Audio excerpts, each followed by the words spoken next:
1 year ago, the Clipse released Let God Sort 'Em Out. At the time, the album was surrounded by controversy. Pusha T and Malice revealed they had walked away from Def Jam after the label reportedly objected to their Kendrick Lamar collaboration Chains and Whips. And rather than alter the album, the Thornton brothers chose to buy their freedom, reportedly spending millions of dollars to preserve their artistic vision. It was a massive gamble.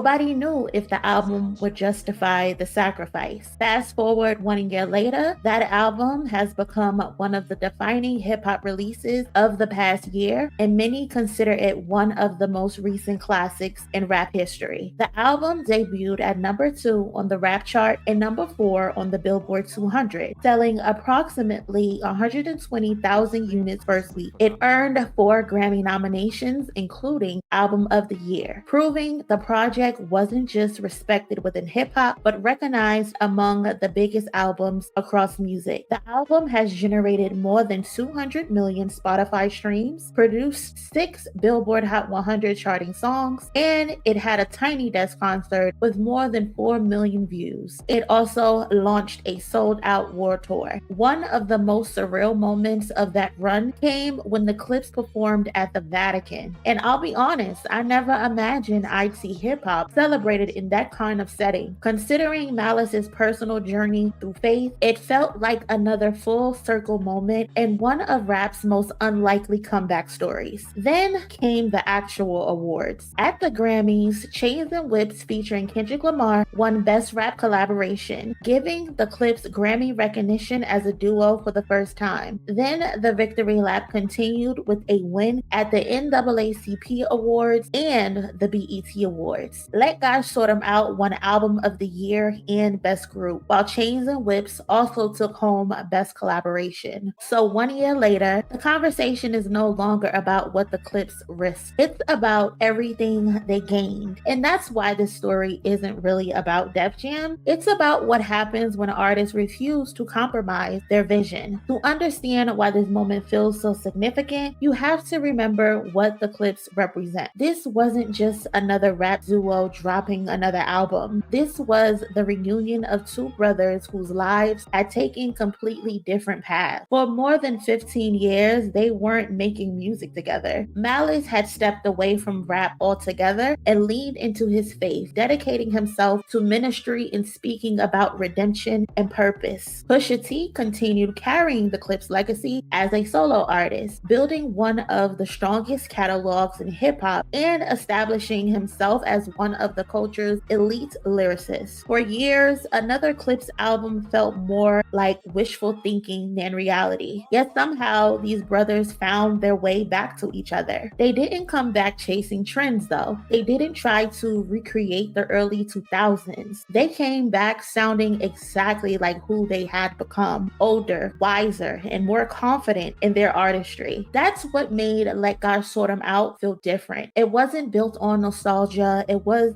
built on growth. Then came the obstacle. During the album's rollout, Pusha T and Malice revealed that Def Jam had concerns surrounding Chains and Whips, their collaboration with Kendrick Lamar. According to the brothers, the label wanted Kendrick's verse removed before the album could move forward. And rather than change the record, Clipse made the difficult decision to just leave. The brothers have said they bought themselves out of their agreement, costing millions of dollars because they refused to compromise the album they had spent years creating. So think about that. After waiting more than 5 years, after finally finishing the project, they were willing to walk away from a major label instead of changing their vision. Naturally, people began asking why. Many fans believe the reported objections had less to do with the song itself and more to do with the timing of releasing a Kendrick Lamar collaboration following one of the biggest rap feuds in recent history. Others speculated there were broader business relationships the label didn't want to complicate. And to be clear, those theories have never been confirmed publicly by Def Jam. They remain speculations, but nobody is dumb here. Perception is a thing, and perception became part of the album's story. The conversation quickly grew beyond the Clipse. It became another debate about corporate influence over artistic expression. So how much say should a label have over an artist's work? Where is the line between business strategy and creative control? For the Clipse, though, those questions weren't theoretical. They reportedly cost millions of dollars to answer. And what's fascinating is that Chains and Whips didn't become memorable because of the controversy. It became memorable because it was one of the album's defining records. Kendrick's verse fit naturally within the project. The chemistry felt earned. The production was exceptional. The song elevated the album instead of distracting from it. So now imagine that album without one of its centerpiece records. That's exactly why the Clipse refused to remove the verse. Not because they wanted controversy, but because they believed the album wasn't complete without it. Then history stepped in. Nearly a year later, people aren't talking about whether the album should have been changed. They're talking about how good it is. The fans embraced it immediately. Critics embraced it immediately. Award voters embraced it. Which brings me to something I hear every award season. Awards don't matter.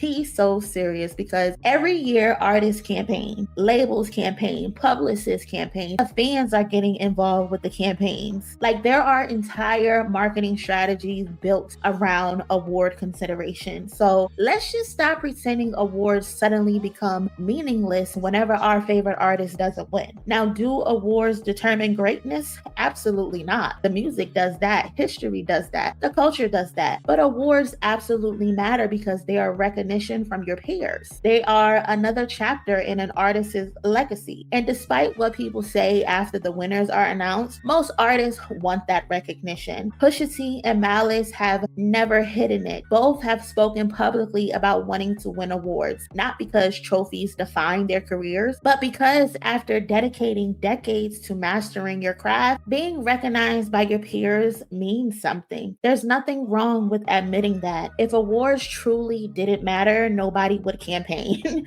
It's just that simple. Like, nobody would attend these ceremonies, nobody would celebrate when they won, and nobody would spend the next day debating who got robbed. Recognition absolutely matters, especially when you spent your life perfecting your craft. There's also another reason the story resonates. For years, people have acted like hip-hop has an expiration date, that veteran rappers eventually become legacy acts instead of serious competitors. The Clipse proved otherwise. They didn't return trying to sound like younger artists. They leaned into experience, perspective, and growth. They made grown man rap, and the culture rewarded them for it. What makes this story so satisfying isn't simply that the Clipse won awards, it's that they never abandoned their vision. They could have removed the verse, they could have made the label happy, they could have taken an easier path, but instead they trusted themselves. 1 year later, Let God Sort 'Em Out has become bigger than the controversy that surrounded it. The headlines have faded, the speculation has quieted, but what remains is the music. That's the funny thing about history. It has a way of stripping away the noise and leaving what only truly matters. The Thornton brothers bet on themselves. They protected the art, and time rewarded them for it. That's why the Clipse got the last laugh. Not because they won an argument, not because they proved a label wrong, but because 1 year later, we are celebrating the album exactly as they wanted the world to hear it. Sometimes the greatest revenge isn't saying, "I told you so." Sometimes it's letting God sort them out within time. And after 1 year, time has spoken.